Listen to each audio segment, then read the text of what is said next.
MC 윤재홍 인사드리겠습니다. 오늘은 필리핀 화상영어 학원 원장님으로 근무하고 계시는 분을 모셨습니다. 우리 파파님께서 오지 여행 전문가로 하고 싶다고 그러더라고요. 그래서 내가 학원 원장님 타이틀 걸고 여행 얘기를 많이 해달라고 말씀드렸잖아요. 본인 하고 계신 일하고 소개 좀 부탁드릴게요. 학원 원장이라고 소개를 해주셨는데 네. 필리핀에서의 화상영어라는 비즈니스 자체는 우리가 생각하는 거하고 약간 좀 다르게 볼 수가 있어요. 아, 그래요? 일단 화상영어라는 것 자체는 스카이프나 아니면 전용 프로그램을 통해 가지고 튜터랑 수강생이랑 예.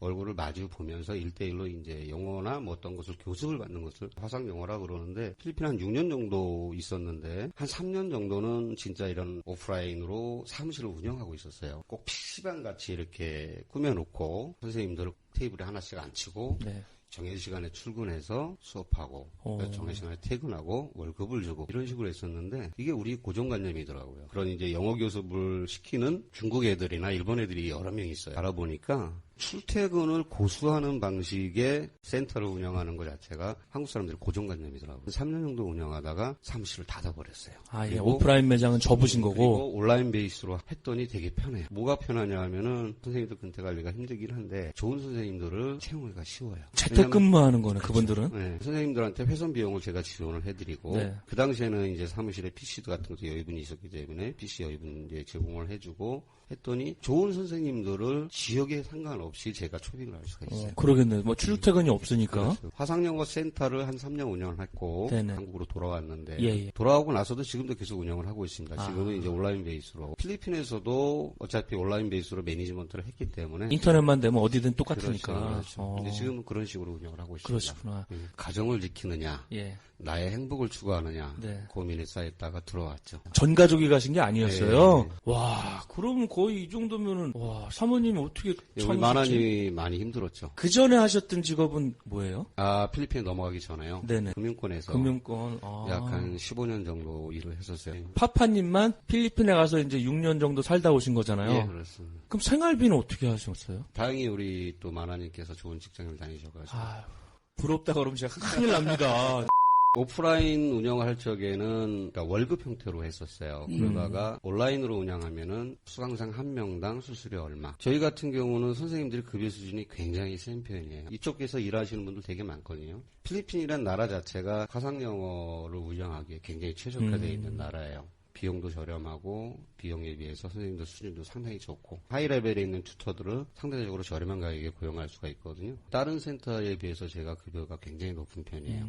필리핀 인력들이 해외에서 굉장히 좋아요. 저렴한 급여로 그 친구들은 대부분 고등학교만 졸업해도 어느 정도 공부만 했다 그러면은 영어로 일상적인 대화는 다 되거든요. 그다음에 대학 나왔다 그러면은 영어 잘해요. 해외에서 필리핀어들을 선호하는 인력들이에요. 처음에 그 사업을 하려고 필리핀 가신 건 아닐 거 아니에요. 이유가 뭔지 여쭤봐도 오래 돼요? 직장 생활을 하다가 다른 일을 할 게 있었어요. 아. 그것까지 자세하게 말씀드릴 상황은 아닌데 네. 그래서 이제 명퇴를 하고 그 일이 그 해의 말쯤에 네. 할 수 있는 일이었었는데 시간이 좀 있었어요. 그래서 저도 이제 한국에서 스쿠버 다이빙을 조금 레슨을 받았었거든요. 근데 그게 굉장히 하고 싶었어요. 그런데 현실적으로 한국에서 직장 생활하면서 힘들잖아요. 그렇죠.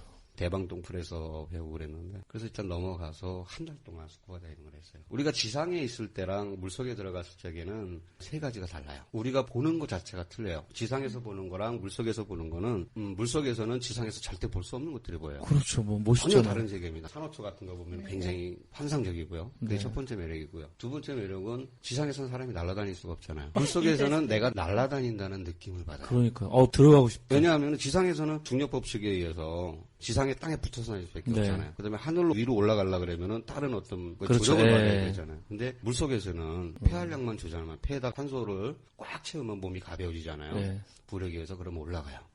숨을 뱉어서 산소를 빼면은 사람이 내려가요. 그걸 잘 맞추면은 물에 가만히 있어요. 중간에 떠서.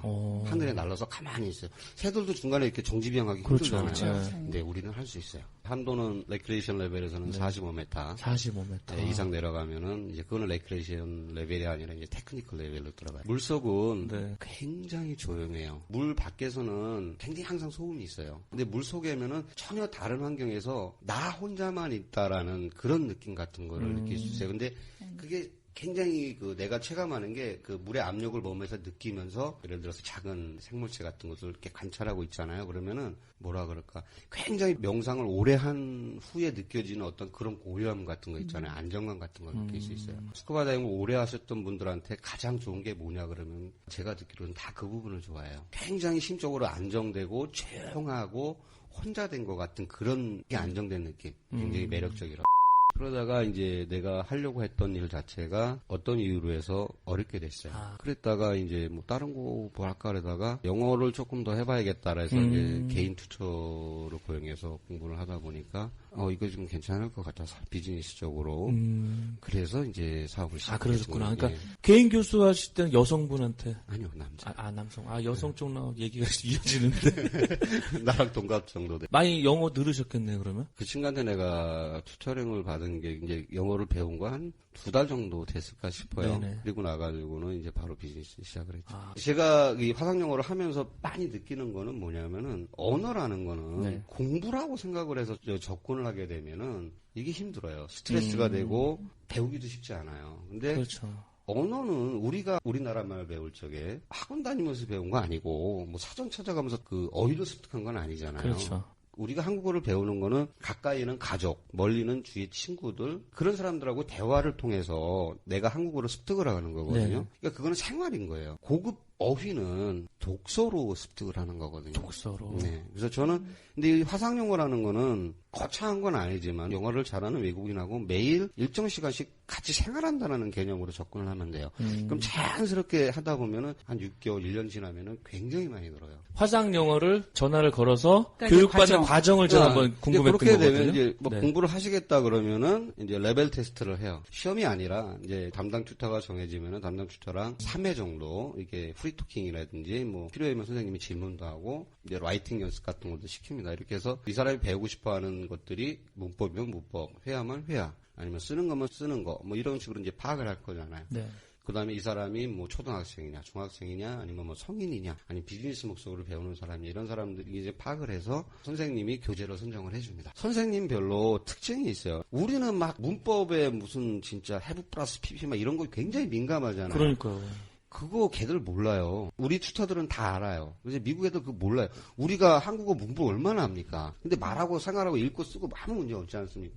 똑같거든요. 그냥 걔네들의 생활이거든요. 어떤 선생님 같은 경우에는 그래머 같은 거 굉장히 딸려요. 내가 볼 적에. 내가 테스트를 하거든요. 이제 채용을 할 적에. 근데 아이들하고 굉장히 친화력이 있어요. 아이들한테 노래 시키고 막 무용하고 이러면서 아이들이 너무 재밌어해요. 총각 같은 막 20대 남자 같으면은 약간 아리따운 필리핀이나 그렇죠. 여자 선생님 붙여주면은 친구가 공부하기 싫어도 해요. 번호 따고 막. 막 그래요. 제가 봐서 이렇게 매칭을 시켜주는 것이 낫고, 그러면 이제 6개월 막 이렇게 쌓이다 보면은 이제 수강생도 나는 이제 요런 방향에 포커스를 맞춰서 공부를 해보고 싶다 그러면은 거기에 맞는 선생님을 제가 또 추천을 해드리고. 직접 만나러 막 가는 사람도 있을 것 같은데? 남자 수강생이 여자 강사를 만난다고 오는 경우는 있었는데. 진짜 있죠. 여자 수강생이 남자 강사를 만난다고 온 적은 없어요. 저는 수강생들하고 튜터들하고 관계에 뭐 되게 돈독해요. 이게 튜터들도 되게 오랫동안 날 일을 했기 때문에 네.